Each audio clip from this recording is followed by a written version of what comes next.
Petrol diesel ಅಭಾವ ಮುಗಿಬಿದ್ದ ಜನತೆ ಪೊಲೀಸರ ನಿಯಂತ್ರಣ. ಗದಗ ಜಿಲ್ಲೆಯ ಲಕ್ಷ್ಮೇಶ್ವರ ತಾಲೂಕಿನಲ್ಲಿ ಉತ್ತಮ ಮಳೆ ಆಗ್ತಾ ಇರುವುದರಿಂದ ರೈತರಲ್ಲಿ ಹರ್ಷವನ್ನ ತಂದಿದೆ. ಇದರಿಂದ ಮುಂಗಾರು ಬಿತ್ತನೆಯ ಚಟುವಟಿಕೆಯ ಕಾರ್ಯ ಚುರುಕುಗೊಂಡಿದೆ.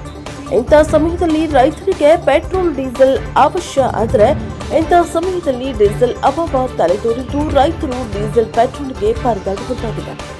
ಪಟ್ಟಣದ ಮಂಜರಾಪುರ ರಸ್ತೆಯ ಬಂಕಲ್ಲಿ ಶನಿವಾರ ರಾತ್ರಿ 10:30 ಸುಮಾರು ಪಟ್ಟಣದ ಉಳಿದ ಎಲ್ಲ ಬಂಕ್ಗಳಲ್ಲಿ ಡೀಸೆಲ್ ಇಲ್ಲ ಎಂದು ಕೇಳಿಬಂದ ಹಿನ್ನೆಲೆ ರಾತ್ರಿ ಉಳುಮೆ ಮಾಡಲು ಜಮೀನಿಗೆ ತೆರಳುವ ಅನ್ನದಾತರು ಡೀಸೆಲ್ ಪಡೆದುಕೊಳ್ಳಲು ಬಂಕ್ನ ಮುಂದೆ ಸಾಲುಗಟ್ಟಿ ನಿಂತು ಡೀಸೆಲ್ ಪಡೆಯಲು ಪರದಾಡ್ತಾರೆ.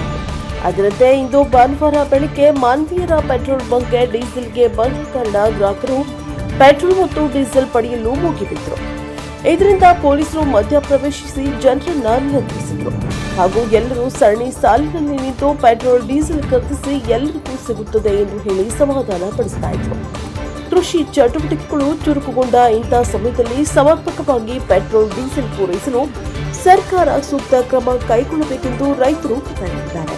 Bureau report Veeranna Hadapad, NKS TV4 Lakshmeshwar.